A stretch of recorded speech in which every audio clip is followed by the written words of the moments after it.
Hello? Hello? Podcast Network Asia.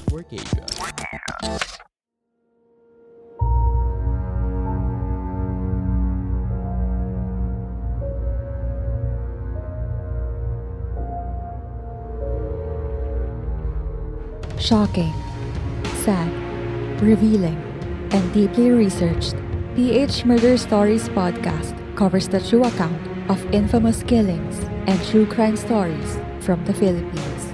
There's no such thing as questions, just hidden answers. Stay tuned as we revisit the inconceivable crimes that exist. Some listeners may find the following content of PH Murder Stories highly disturbing due to its graphic nature. PH Murder Stories does not condone nor promote violence of all sorts. Viewer discretion is advised. To all our listeners, thank you so much for tuning in to our episodes. Today marks our first anniversary, and we are very grateful for your love and support throughout our podcasting journey. PH Murder Stories now has more than 36,000 plays and has been listened to by more than 75 countries worldwide. And because of your support and our team's dedication to creating more quality episodes, we are pleased to inform you that we have joined Podcast Network Asia. Podcast Network Asia is the first and the biggest podcast network agency in Southeast Asia, and we are very excited about the opportunity to join its community with over 150 plus podcasters. The PH Murder Stories team consists of avid true crime podcast listeners and readers. We started this podcast as a way for us to get creative during the pandemic, and we hope you've been keeping safe and strong during these trying times. As a tribute to your everlasting support, we will be narrating a horrific case that recently happened to a young British-Filipina mother who ended up being one of the most gruesome murders in Greece. But before we start, we'd like to give a special shout out to all the people that helped us with our journey. First, we would like to thank Campmaster Earl, the host of the Philippine Campfire Stories podcast. We have a crossover episode regarding Father Juan Severino Malyari, the first ever documented serial killer in the Philippines. Make sure to check out both of our episodes, available on all podcast platforms. Next, we would like to express our gratitude to Ms. Bianca Micaela, host of Just Another Podcast with Mick. We collaborated on an episode that featured Juan Luna's dark past in Paris, France. This episode is also available on all podcast platforms. Aside from our collaborated episode, Bianca Micaela also featured us on YouTube, where she invited us to discuss our podcasting experience. So if you want to know more about us, please check out her YouTube channel at Bianca Micaela. And last but not least, we would like to thank Ms. Vera Shaina Placides and Kuya Ben Hernandez for sending us case suggestions. Vera Shaina suggested the story behind the killing of Diego Bello La Fuente, a Spanish surfer residing in Siargao who was killed by the police because of the war on drugs. While Kuya Ben sent us a story behind the gruesome killing of his father, Benedicto Hernandez, who was a well-respected TV producer and media personality. Both episodes are also available on all podcast platforms. As for our Patreon subscribers, thank you for your never-ending support by donating some of your hard-earned money. Every peso you give is valuable to us, and we hope someday we could earn enough to expand our podcast and produce more quality true crime cases. However, we are signing off our exclusive episodes and will focus on adding more episodes to all your preferred podcast platforms for free.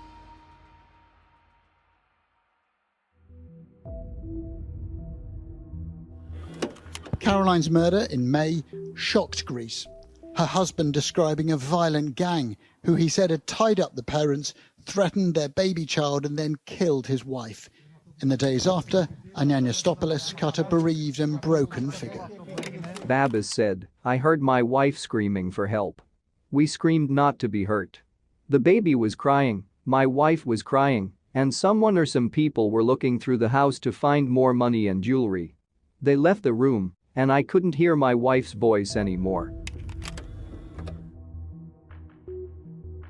On May 11, 2021, 20-year-old British-Filipina Caroline Crouch was found dead in the attic of her own home in Glyka Nera, Greece, after her husband, 33-year-old Babis Anagnostopoulos, initially claimed that 3 men barged inside their home, tied him up, tortured, and killed his wife in front of their 11-month-old baby girl named Lydia, and stole 30,000 British pounds worth of cash and jewelry.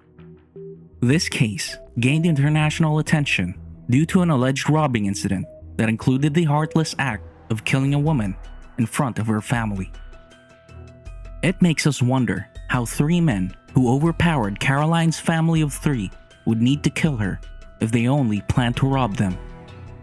Nevertheless, the incident alarmed the Greek police that vowed to exert all of their efforts to discover what truly happened to Caroline Crouch.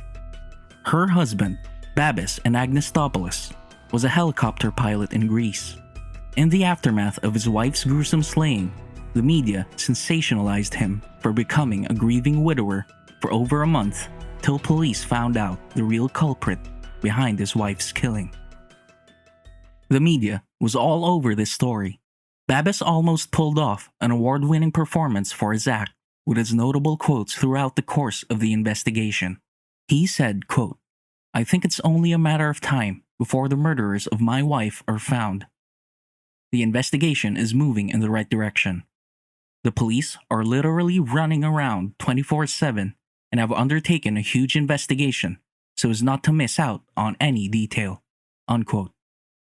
During the initial investigation, the Greek police had no choice but to rely on the husband's testimony because he was the only credible witness. Based on the husband's point of view, he told authorities that the suspects tied him to a chair and tracked down his wife, who was hiding in the attic with their 11-month-old baby. Caroline was beaten and strangled to death by the burglars, as she was pressured to reveal where the money and jewelry were kept, threatening her child's life. The husband overheard one of the burglars say, quote, "Tell us where the money is, or we will kill the baby." Unquote. At some point, the thieves aimed a gun at the baby's temple. It was causing more fear in a very scary situation. According to Babis, quote, "I told them where I hid the money so that the torment could end quickly. But instead, I heard my wife constantly screaming for help, tied to the bed. We screamed at them not to hurt us.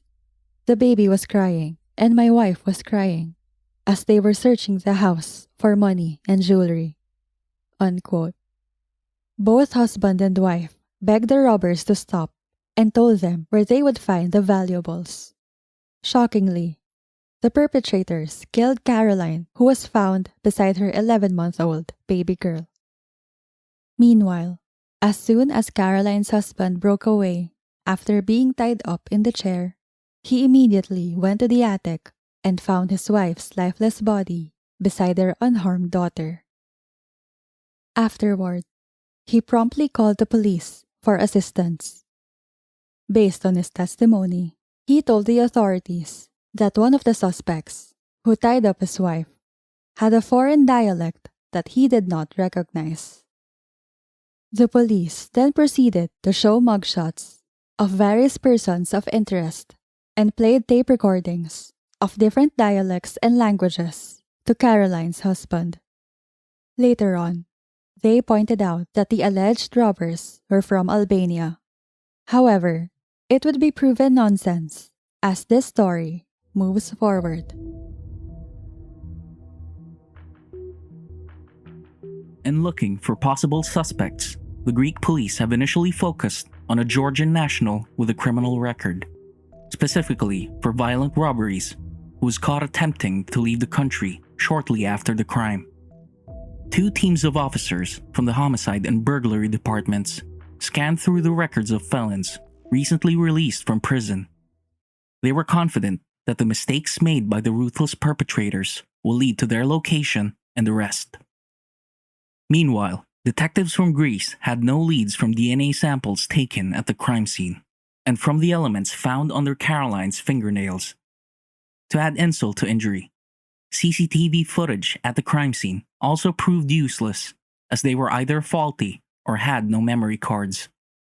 Initially, the authorities thought the suspects removed the cards to cover their tracks, as it was too much of a coincidence that all of it went missing. Eventually, the police could not find any trace of the gang, including the Georgian suspect that maintained his innocence regarding this case, who allegedly carried out the robbery and killing of Caroline Crouch, which meant the case was heading nowhere. Through the Ministry of Public Order, the Greek government had issued a €300,000 reward for any information that may lead to the killer's capture. The frequency of crime in Greece is low compared to other countries located in the European Union. That is why the killing of Caroline Crouch became a sensational case nationwide, because of how extremely brutal and violent of an experience she and her family had gone through. Meanwhile, Caroline's parents, British man David Crouch and Filipino woman Susan de la Cruz, were devastated by their daughter's passing.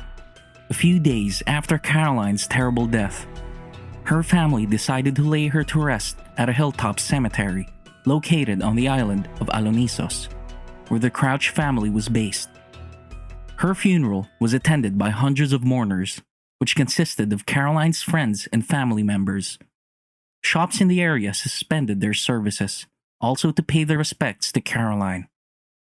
A few moments before burying the casket, Babis Anagnostopoulos would perform another act by guiding his daughter, baby Lydia, to lay a flower on her mother's coffin, as the mourners bid goodbye to Caroline. According to medical reports, Caroline's cause of death was asphyxiation. They also found several bruises on her lips and tongue, possibly caused by a sharp object, consistent with torture, which her husband previously claimed that the perpetrators tortured his wife. Earlier, the Greek police conducted their investigation through the testimony from Caroline's husband. But it came from nowhere, and obviously, they needed a new strategy. Instead of solely focusing on the testimony from Babis Anagnostopoulos, the authorities found another way to put the pieces together through smart technology, particularly the husband and wife's fitness tracker and smartwatch. Based on the police timeline of consolidated events gathered from the crime scene that happened on May 11, 2021, at 12:35 a.m., Babis Anagnostopoulos was seen with his daughter, baby Lydia, from a CCTV camera located in their living room, texting Caroline. At 1:20 a.m., the victim's husband removed the CCTV memory cards that caused a camera blackout. For more than 2 hours, both husband and wife were exchanging offensive text messages with one another. At 4:05 a.m., data collected from Caroline's smartwatch indicated that she died between 4:05 a.m. and 4:11 a.m., when an increase in her heart rate was recorded. Based on the coroner's report, a few minutes earlier, at 3:58 a.m., Caroline's heart rate reflected a person who was asleep. Then, at 4:05 a.m., her pulse increased abruptly by 50% from a state of sleep, which meant a person experienced an extreme state of mental or physical stress. At this moment, Caroline was fighting for her life against her attacker in front of their infant daughter. She must have fought so hard to save her life, but her killer overpowered her. At 4:11 a.m., Caroline's smartwatch had stopped detecting her heart rate, which means it could possibly be her time of death. She died in a very painful manner. She was beaten and strangled to death at the hands of her husband that she married 3 years ago and had a baby girl with him 11 months ago. At 6 a.m., Babis Anagnostopoulos called the police, almost 2 hours after Caroline's supposed time of death. Meanwhile, the Greek police found out the activity tracker on the smartphone of Babis, which indicated another version of the events would later on become the turning point from the previous lies he told the authorities and the public. According to investigators, the activity tracker on his phone showed him moving around the house when he claimed that he was tied up. The recorded time at which the CCTV memory cards were removed from the home security camera also told a different story to his version of events. After studying both the camera and the memory cards, the investigators determined that it was removed 4 or 5 hours before the specific time that the victim's husband told the authorities the suspects left their residence. Furthermore, the Greek police also reviewed Caroline's diary, which they obtained as evidence, and discovered that she was planning to leave her husband. On July 3, 2020, when their baby daughter Lydia was a month old, Caroline wrote, quote, "Today, my little one is a month old. It's also the day I told Babby, her husband, I want to leave. I feel awful." Unquote. She continues by writing that she found a house in Halandri, a suburb of Athens, and adding that she was thinking of leaving him before she got pregnant, but eventually stayed with him because she didn't want her daughter to grow up without a father. The diary also includes numerous entries where Caroline blames her hormones for the couple's fights and says she felt ashamed that her hormones strongly affected her. Still, her husband had no right to kill her, whatever she was feeling. These revelations led the police to schedule another interview with Caroline's husband. After 8 hours of interrogation, he finally confessed to killing his wife and staging everything to make it look like his family was a victim of a vicious robbery, including placing their baby girl beside his wife's lifeless body and drowning their family dog to make the crime scene look more brutal and sympathetic towards him. According to Babis, he blacked out and impulsively decided to kill his wife because she threatened to leave him with their daughter. He said, quote, "That night, we had been fighting since early in the day. At one point, she threw the baby into its bassinet and told me to get up and leave the house. She pushed me, punched me. I blurred and suffocated her, and then I staged the crime scene." Unquote. On the other hand, the Greek police described Caroline's husband as a top-class actor, as he managed to pretend to be devastated on national TV and was able to attend his wife's funeral before his confession. Aside from the efforts shown by the Greek police, the ultimate crime solver that helped figure out the truth behind the killing of Caroline Crouch was the data gathered from her and her killer's smart devices. According to Thanasis Kateranopoulos, the honorary president of the Greek police force, he said, quote, "Let's not forget that we live in the era of technology, and the answers it gives are like irrefutable witnesses, and they do not get overturned in any courtroom. I'm so sorry for the poor woman and her mother who lives with this pain." Unquote. As for the victim's daughter, baby Lydia, at first her custody went to the parents of Caroline's husband. However, Caroline's parents are seeking sole custody of their grandchild after their son-in-law confessed to the crime. On the third week of June 2021, Babis Anagnostopoulos was charged with murder, and the trial is currently ongoing. The suspect's confession caused public outrage worldwide. Caroline Crouch was only 20 years old when her ruthless husband decided to end her life. How could her baby girl take this loss once she is able to understand what happened to her mother?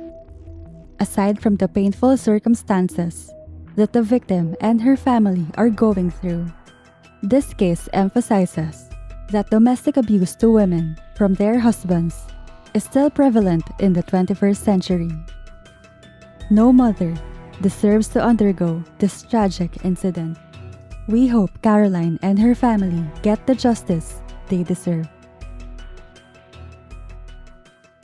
Once again, we would like to thank all of you guys for being part of the first anniversary of our podcasting journey. Expect more episodes to be released every second and fourth Saturday of the month.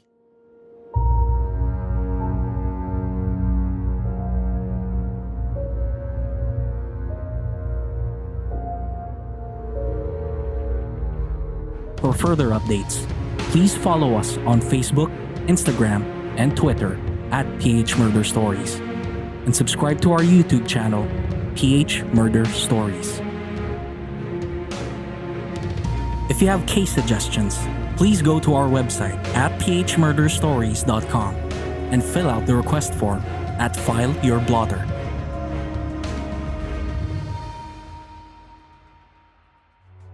Did you like this episode? Give us a rating on Apple Podcasts, or if you're listening on other platforms, kindly send us a review on our Facebook page or send us a tweet. You can also share our podcast to your Instagram and Facebook stories through Spotify. We're also inviting you to join our Facebook group, PH Murder Stories The Verdict, and participate in our discourse about true crime, both local and international. This group is a safe space for true crime and mystery fans like us who want to engage in thorough discussions about the subject. To all our listeners, we hope you could support us on Patreon. If you're fond of online shopping, you can also help our team earn a small commission by clicking our Lazada and Shopee affiliate links found in the description. Any amount you contribute will enormously help support our team to produce more quality content. The views and opinions expressed by the podcast creators, hosts, and guests do not necessarily reflect the official policy and position of Podcast Network Asia. Any content provided by the people on the podcast are of their own opinion and are not intended to malign any religion, ethnic group, club, organization, company, individual, or anyone or anything.